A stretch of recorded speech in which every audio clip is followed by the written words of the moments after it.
the people who do the most harm in the world, who do they consider their enemy? They think the Muslims are their enemy. The people who are doing the most atrocious acts in the world think the ones who believe in Allah, the ones who believe in God, yeah, they are the enemy. Who are they specifically targeting? Back to back, Muslims, yeah, Muslim countries. Why? Because it's the complete opposite of what they live and breathe. That's the truth. That's how you know what the truth is.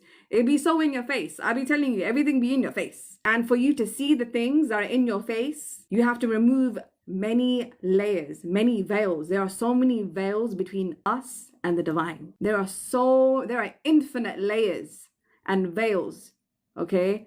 Infinite veils and layers between us and the divine, okay? Even though he's with us.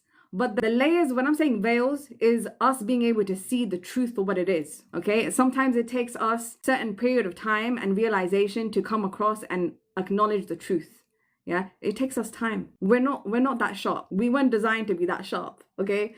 There's only one way to remove these veils between you and the divine. Do the opposite of those who spread mischief on earth. You are removing veils. And the biggest thing that you can do is put your forehead onto the ground and commune to Allah in full submission.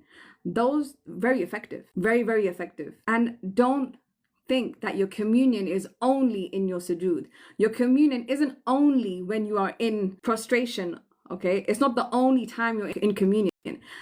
Your salah is only you being called by Allah. Allah saying, pick up the phone. It's time to lock in. That's what he's doing in the salah. He's saying, Assalamu alaikum, believer, you need to lock in. It's time. That's what your salah is. It's to say, lock in now, you need to get some protection. Because the enemy is constantly planning. The enemy is constantly doing tricks. The enemy is constantly up to mischief. These are the times of the day where you are vulnerable. You need to lock in. These are the times of the day where you are distracted with dunya. It's time to lock in.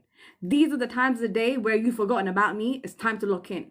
The dunya has got you preoccupied, and I've put a regimen in place for you to lock in with me, because you need protection. You need to reaffirm who you report to. You don't report to the people of the world. You report to me. Clock in. It's time to clock into work. How can you make sure that you take the salah that seriously? And then outside of your salah, it should be constant communication. Your salah is just to recharge you. The prayers are just to charge you back up in between. So when you are doing fajr, you got charged up. You did the hajjat, you got supercharged, yeah?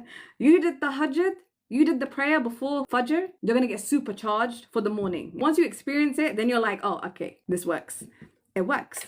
People who don't believe will say, you're just programming your mind to do that. Thank you for oversimplifying it. Why aren't you executing it then?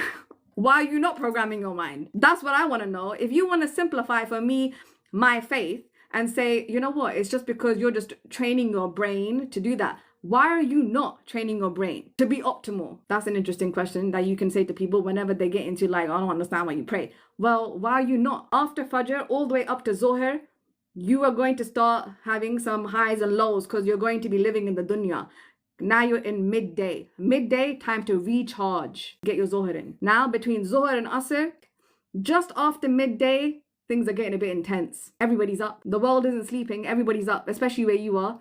It's time to go and get a recharge again. You're going to get depleted a lot between Zohar and Asr. If you notice, Zohar and Asr, you get depleted the most throughout the day. Not at Isha is during the middle of the day when a lot of the world is awake. When there's a lot of energy in the world and everybody's awake, there's a lot of noise, right? That is where you are getting depleted the most. So now Asr comes in, it's time to get a recharge. That's why Asr is so important to do. All of them are important to do. So these are points for you to recharge. And then by the time you get to the end of the day and the sun is down, things are a lot more quieter, but Shaitan is still at play. Shaitan is 24/7 at work. He's working 24/7. So now it's time for you to protect yourself before you put your pillow to your head and you go into the spirit realm. Because before you go into the spirit realm, you should be charged up. Yeah, don't put your head into the pillow until you have charged up, because you are entering a different realm. You're going into a different zone. You are no longer in the dunya, you're going into the spirit realm. It's very much real. Whether you had a dream or not, your spirit left the body. You have entered the spirit realm and you have no control over your body now. It'd be so much in our face and we'd be thinking about it like it's just nothing. It's in our face. So those prayers that you do, they're going to recharge you and protect you. Then it's only to protect you in between the day. You should be having constant communication with Allah outside of the salah. Because if you don't, you're going to be even more depleted by the time you get to the next one. From Fajr to Zuhr, if you didn't have any other communication with Allah, after you spoke to him in the morning and you didn't involve him in your affairs, if you didn't ask him for guidance, if you didn't do what you needed to do throughout the day without consulting him to say, Ya Allah, listen, when I say dream team, somebody would want to have me separated from the dream team, yeah? If you can't perceive your Lord and you to be the dream team, I feel sorry for you, yeah? He is my consigliere, okay? If I want to do something, I need to consult with him. I need to speak to him about it before I speak to anybody else about it. I need to make the effort to bring him into the equation and reflect. Okay, I had a conversation with Allah. Now, what is the righteous thing to do? Look at me programming and training my brain, yeah? Yes. Now I need to listen to my intuition. The intuition is clear now. Because everything that you've been doing throughout the day, the intuition is super sharp. And normally, people who have really super sharp intuition, they don't look like it, yeah? They don't look like it. People think you're naive, okay? The amount of people that come across me and they're like, you know what? Why don't you just sit there and look pretty? Baby boy, baby girl, okay? Baby boy, baby girl. I like that you think I'm naive, but I can see through you, subhanAllah. And that's not from me. That's the protection of the divine. I see through you because the divine is protecting me. I've asked him for protection.